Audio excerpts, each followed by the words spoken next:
అగో చూడండి ఏం సాధించిన ఈడ పూట గడవక జనాలు ఉండి ఇబ్బంది పడి రేషన్ బియ్యం కోసం తల్లాడితే వీళ్ళు భూములు ఉన్నలకు రైతు రుణమాఫీ చేసినామని ఇంత పెద్ద అడ్వర్టైజ్ ఇస్తున్నారు. ఇది మన పరిస్థితి. ఇది దీనికి అవసరమా? ఇది అవసరమా? ఇది రెండో వీళ్ళు అడ్వర్టైజ్ అన్నా ఇది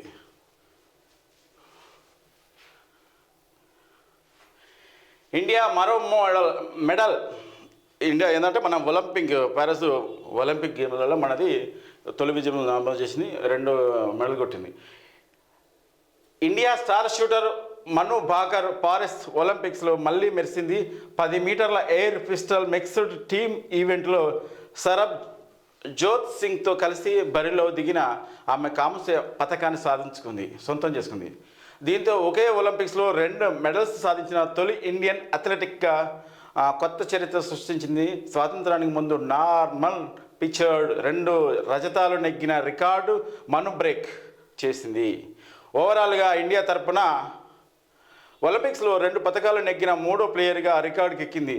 wrestler Sushil Kumar, shuttler PV Sindhu ముందంజలో ఉన్నారు. వాళ్ళు కూడా త్వరలో ఒలింపిక్లో పథకాలు ఖాయం చేసుకునే ఉద్దేశం ఉంది త్వరలో.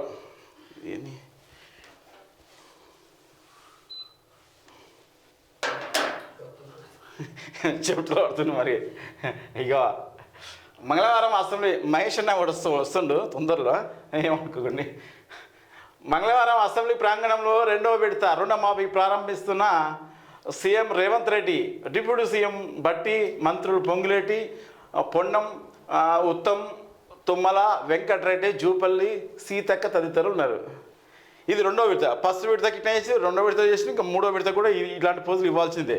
ఇక ఇస్తే వాళ్ళు ఎందుకంటే ఇక అంతేగా లేని వాళ్ళ గురించి మాట్లాడారు వీళ్ళు.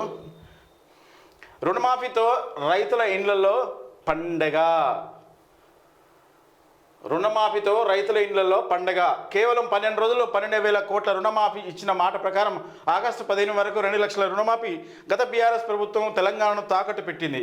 వాళ్ళు చేసిన అప్పుల కిస్తీలకు 8 నెలల్లో 43,000 కోట్లు కట్టినమని వెల్లడి. 1,50,000 లోపు రుణాల మాఫీకి నిధులు విడుదల. మొత్తం 6,40,000 మందికి 6,190 కోట్లు రిలీజ్ చేసినామని అంటున్నారు. అన్నదాతల ఆనందంతో నా జన్మ ధన్యమైంది. రాజకీయాల కంటే రైతు ప్రయోజనాలే ముఖ్యం సీఎం రేవంత్ రెడ్డి అంటాను. రైతు ప్రయోజనాలు అంటే పేదవాళ్ళ ప్రయోజనాలు ముఖ్యమని చెప్పండి.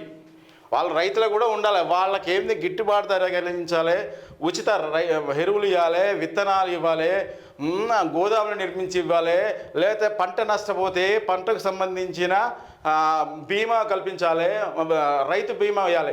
ఇలాంటివి వదిలిపెట్టి పుక్కడికి డబ్బులు ఇస్తా అంటే సొమ్ము ఇవ్వండి. అదేం పద్ధతి?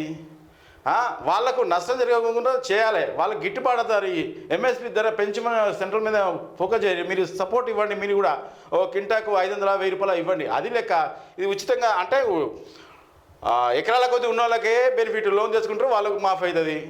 రైతు భరోసా వాళ్ళకే వస్తుంది. ఇక లేని వాళ్ళు సంకనానికి పోవాల్సిందే. మీరు అందుకే అవసరం లేదు. వాళ్ళ ఓట్లు మీకు అవసరం లేదు. అడగకండి ఇంకొకసారి వాళ్ళను. అంటే 4 కోట్ల మందిలో ఇప్పుడు 31 లక్షల మంది రుణమాఫీ అవుతాయి కదా. ఇక మిగతా ఓట్లు నీకు అవసరం లేదు. ఇక బీఆర్ఎస్ రుణమాఫీ ఎగ్గొట్టింది. ఇక వీళ్ళకి ఇదే కావాలి. నిన్న అసెంబ్లీలో జరుగుతుంటే లెక్కలని తీస్తుంటే అర్థమైపోతుందిగా. గతంలో జరిగిన కాంగ్రెస్ పార్టీ పరిపాలన 50 సంవత్సరాలు చేసింది ఎంత, వీళ్ళు ఎక్కి 10 సంవత్సరాల ఎంత గ్రోత్ ఉంది, ఆ నీతి ఆయోగ్లో ఎంత వెల్లడైంది ఆలోచిస్తున్నారా? ఎంత గ్రోత్ ఏర్పడింది, ఇప్పటికి ఎంత ఉంది ఆలోచించుకోవాలి. ఏం కాంగ్రెస్ పార్టీ ఏమో.